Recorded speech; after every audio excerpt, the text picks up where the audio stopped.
Tonight on Tim's Takedown. Tonight, I got my sights set on none other than Representative Jasmine Crockett. I didn't say that anything was wrong with the White House, and I can promise you it was my ancestors that built the White House. So Representative Jasmine Crockett was on the Karen Hunter show. So I want to ask this question to both of you, because I hear black folk, because I'm on these airwaves, call in. And for a lot of people in this country who are black, the migrants, the immigrants coming in, that's a problem, whether it's the Californians, Arizonans, Texans. What is the pain point for us with the millions of folk who are descending upon this country? What is the actual problem that we need to solve? Yeah. Okay. So a couple of things. I'll talk specifically about the black folk and the concern. I think what we're seeing is that you're seeing the federal government, the state governments, the local governments that are visibly pouring money into the migrant crisis. And so black folk are like, well, wait a minute now y'all ain't gave us no reparations. Y'all always like messing us up. We can't get none, but people that weren't born here, not to mention black folk was dragged over here, but that's a whole other issue. Like we didn't immigrate, right? Like they brought us over here, like they captured us, they killed us, they raped us. So like black people, like, I don't know, make it make sense to me, right? And it's because they can actually see the money. The problem is that the United States government is consistently giving out money that is for the benefit of black folk specifically. So I know as a member of the— First thing I want to push back on with Jasmine Crockett here is she makes the statement that black people are seeing all of these opportunities, or they see these expenses going to the migrants. And that's true. But let's be clear, Jasmine Crockett, it's not just that. It's important to note that black Americans aren't just upset about the optics of how it looks. We're upset about the actual conditions that are left behind as you do the incentives, as you give the resources. It's about the lack of resources that are left in the wake of helping the migrants. The actual material. Not how it looks, not how it feels. They're concerned about decades of systemic neglect in housing, healthcare, education that remain unaddressed. These issues have dogged us for decades. So it's not just about these particular migrants at this time. It's about the Black American experience in America where we are not getting these issues dealt with, and then you bring in and somehow we have the money for all these other things and all these other people. And that's not exactly what I hear you saying here. It's about priorities. When Black Americans have been demanding investments in communities for generations, but those demands are sidelined in favor to urgent responses for migrant crisis. What it sounds like to me is Jasmine Crockett is more like trying to play the arbitrator between the two. No, it's not optics. No, it's not just we feel like this don't make no sense. This is cold. What's her exact words? We're here, but that's a whole other issue. Like we didn't immigrate, right? Like they— Yeah, it's once again going on tangents about we know how we got here. We know we were enslaved. We understand that. But no. Brought us over here, like they captured us, they killed us, they raped us. So like— Why? Hey, look, I want to give grace to Karen Hunter. I'm going to try to. This doesn't look like a very serious interview. No, does Karen Hunter seem like a very serious interviewer right now? But they're allowing her to do this, and I guess you got to say something. Black people, like, I don't know, make it make sense to me, right? And it's because they can actually see the money. The problem is that the United States government is consistently giving out money that is for the benefit of black folk specifically. Hold on. Jasmine Crockett just said that the federal government is consistently giving out money to Black Americans. I really want you to explain what are those issues. I want to know what money is that the federal government is giving Black Americans. I think we all want to hear that. Everybody in the Black audience, everybody in the Tim Black Show, all the people on the Wolfpack, everybody's heard me talk about this. So we've been talking about Black issues, economic issues for quite some time, folks. Jasmine Crockett is about to contradict everything I've been saying, because she's about to tell you all the ways in which the federal government has been giving to the Black community. And I must have missed it, you must have missed it. We all tripping for no reason. So go ahead, Representative Crockett, break it down for us, all the great things the federal government has been doing for Black America. Because that's what she said. Karen Hunter didn't correct her, neither did he. Let's see what she says. See the money. The problem is that the United States government is consistently giving out money that is for the benefit of Black folk specifically. So I know as a member of the House, I have handed down so many checks, millions of dollars to my district on environmental injustice issues, right? Because we typically live in the areas where our air, our water, our soil is contaminated because we have been a dumping ground for so long. And literally, we have homes that are killing us because when we walk outside, there's somebody that's polluting us. And so I am trying to do my part, but because you're not getting a check directly into your hand, or because it's not as well publicized, Black folk are like, we're not getting anything. And Whoa! It doesn't sound like Karen Hunter is very serious. I don't know who this gentleman is. He doesn't seem very serious. Jasmine Crockett definitely is not very serious about answering this question with any ethics. Look, it's not about, of course, environmental justice is a vital issue. And I respect that environmental issues need to be handled. I get that totally. But they don't directly address the economic issues that impact Black Americans on a daily basis. It doesn't address the housing issues that Black Americans feel. We're 40% of the homeless rate. If you're talking about water, that should already be clean. So you mean to tell me you're offset to why Black people should not be upset about migrants flooding in the country is, hey, we taking care of that water behind your house. Really? What's up with Cancer Row in Louisiana if that's the case? What about all the pockets across the country where Black folks areas, those areas are dumping grounds? You mean to tell me that us getting at the bare minimum of our government treating us like human beings and providing services at a base level like community resources, that's somehow supposed to offset migrants staying in hotels, migrants with vouchers, migrants, non-U.S. citizens with housing while Black people remain half of the homeless, Black families remain 50% of homeless families in the country? And we're just upset because we're not getting money in our pockets? No, we're upset because the resources aren't there to provide for our homeless, to provide resources for us in the same way they are for migrants. Housing insecurity, unemployment, and poverty that disproportionately impact Black communities. Jasmine Crockett said it's all about, but hey, we're trying to take care of the environment for you, and that's directly for Black Americans. Really? I thought the environment's for whoever's there. The environment with people, whoever's living in that particular location. That's not a direct for the Black America experience, but you're cleaning up a dumping ground, toxic waste or what have you.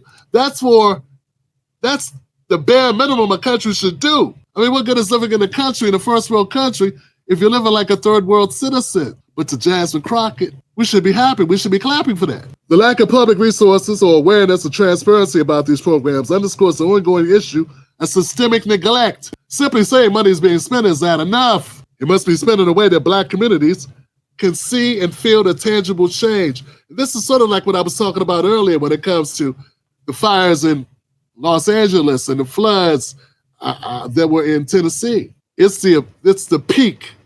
It's the peak of disrespect to tell people that are in a flood or in a fire, you good, you just don't know you good. See, a lot of people look at what Jasmine Crockett says and they get excited, they get happy that it seems like a sister from around the way is holding a position. But if she's not using that power, that position in a way that tangibly benefits us, instead, she's sort of there to buffer us and somehow fool some of you that she is somehow articulating your problems, your issues. But what good is that articulation? What good is that representation? What good is that Black face in a high place if it seems like her job is to come out and tell us the water ain't wet, the grass ain't green, and the sky ain't blue. And whatever you're going through ain't real. It's a figment of your imagination. And we done so much for you. You should shut up and be happy. Like we all singing a Bobby McFerrin song. It's just not true that you're not getting anything. But also, I think what we're not doing a good thing about as far as like the conversation around it is we're not discussing that this is a matter of saving money, right? Like it can't be. So for instance, I just saw your head turn. So for instance, when we're trying to deal with whether or not we're going to send foreign aid out, Black people are like, why y'all sending money across the world? Y'all need to keep that money here. Not recognizing that our money and our dollar goes so much further somewhere else. If we were to send our money to Haiti or Honduras or anywhere, it would actually go so much further because the dollar is so strong. In addition to the fact that maybe we can stabilize those areas and keep those people from coming here, because by the time they come here, it is going to cost us more money. But even when we're... Whoa! I can't believe Karen Hunter sat here and let her say all this. I did not have an opportunity to go through the comment section to see exactly what the response was to the audience, of the Karen Hunter audience. But I'm tripping right now. I'm tripping off what I'm hearing. Stabilizing other countries is a noble effort, but that should not supersede stabilizing American citizens. See, Jasmine Crockett, there are American citizens that paid into our system that aren't stable. So, though it's lofty, and I commend you, I commend America and I commend you on your efforts to help those abroad. It is not selfish. It's not selfish. It is not petty. It is only natural for a human being to say, what about my family? What about my neighborhood? What about the people that I love? What about my community? If it's going to be money that's coming out of our communities, out of our city, out of our state, out of our town, out of our country to help others. Suggesting that foreign aid offers a cost savings feels dismissive when poverty, homelessness, and other underfunded schools in Black communities remains unsolved. So you mean to tell me that we should be okay with you sending money abroad, though our schools are underfunded, the homeless rate is up, the housing is not adequate, all these issues that exist, we should ignore those issues and instead be clapping for money going out the door to help others that are not in our country, that are not paid into our system. That don't even make sense. I can't believe you were able to get this argument off without respectfully Karen Hunter going, what are you talking about? It doesn't sound like this is a very serious interview. And that's a shame too, because Karen Hunter is a tough lady. She's a serious lady. And Representative Crockett, she is a representative. She's an elected official that was chosen by the people in her district to represent them on the world stage. And I don't feel like right now she's representing them very well at all. Last things, the issue isn't that Black Americans don't understand economic arguments. We get it. It's that they see their communities perpetually overlooked in favor of international policies.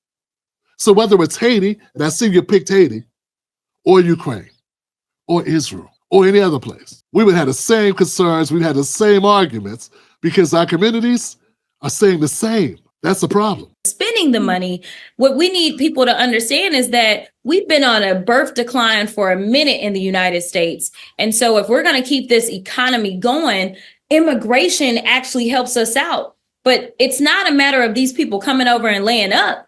We need to make sure that they're working and they're paying taxes. Framing immigration as a solution to a declining birth rate ignores the entire potential within Black communities. Instead of relying on immigration to sustain the economy, why not invest in training, education, and workforce development for Black Americans? This is what I was pointing out in my earlier videos when I said we need to have, since everyone wants to talk about these STEM, engineering positions with the H-1B visas, why aren't we fighting right now to get in front of that and say, hey, let's now, while we're having a conversation, I know Obama opened up some initiatives back in 2009, I think it was, for STEM training. And I know in some communities, I know this, there are STEM programs for Black students or students all across the country. I understand that. But right now, since it is a hot button issue, now is the time to press forward. Now is the time for every member of the Black Congressional Caucus, every member, every representative to be pushing for Black Americans to get more access to those STEM training programs. So no, it's the same thing. Now that you're saying, hey, because we're not having enough babies, because we need more people in the workforce, we need to bring in more immigrants, and you should be fine with us clothing them, feeding them, housing them. And I'm saying, no, here we go. If that's a problem, let's do that for our people. Let's train our people. Let's up our workforce development allocations. Let's increase our educational resources in our Black communities so that we do not need.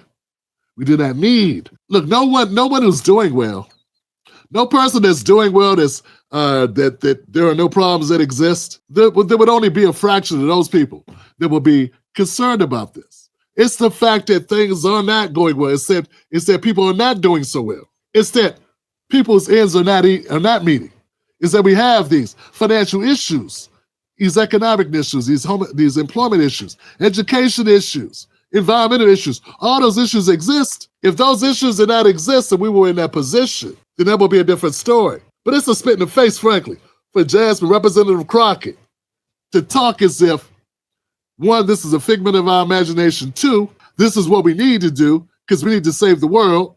And three, we should be glad we're doing it, not just for saving the world, but because we need to, because we don't have the talent at home to handle these jobs. And all I'm saying, all three of those things, all three of those points could be solved by providing resources right here at home for our folks. And if you're a Black representative and you're going to Capitol Hill and you're holding conversations, and you're making arguments on the floor, you know, if you were more focused on communicating that message, if that was the message you were communicating, instead of communicating a message that bigs up Joe Biden, that tells everybody how great Joe Biden is and everybody should support him, or that even fights for the Democratic Party itself on these arguments, these culture issues, I see you do all the time. But you're not fighting for Black people in your communities, the Black community, to nullify these issues, then I don't see really what you're doing. I don't see the benefit of having a Jasmine Crockett in office. Let's keep going. We're almost there. Hold on, Charles. I was talking with your colleague, Ali Velshi, who comes on the show frequently, and he's from Toronto. And he talked about how Toronto was a dead zone, and then they opened their borders and literally built one of the most cosmopolitan cities on the planet through immigration, through a willful plan of how I was watching another study, a news report. There was a dairy farmer who needs immigrants, but we only allow people to come in seasonally. But there's like whole farm industries. I hate to even say farm industries, but yes, that need workers that we aren't necessarily providing. There's a negative job, Comparing Toronto to the U.S. overlooks the key differences between the two. Toronto's immigration policies are part of a structured, cohesive plan to integrate immigrants into the economy and society. They've done so in a way that is more structured, that has been planned out and more thought out. The way Biden and his administration just did this recent influx of some estimate 10 to 20 million immigrants, there is no structure. States, cities weren't even prepared for the people that came. There is no organization. So what has happened is a strain on those environments, on those cities. So if you're in line, you're waiting on housing. You had to take a back seat for migrants that came in. What are we not getting here, Karen? If, that's not the way Toronto rolls. They have structured a plan around this. It's not a surprise. They don't wake up and they got 10 million people that came across the border and they go, oops, how'd that happen? Who left the door open? No, that's the Democrats who have done that. That's not how Toronto rolls. You don't see a difference in this? I see a very obvious difference. Somebody is purposeful. Somebody has a plan, there's a strategy at play.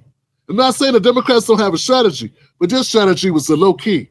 Do it on the low. Do it on the low. Have the cities pay for it and watch those resources be zapped out of those communities. If you want to create animosity between groups of people, which it seems like Democrats are always pushing back.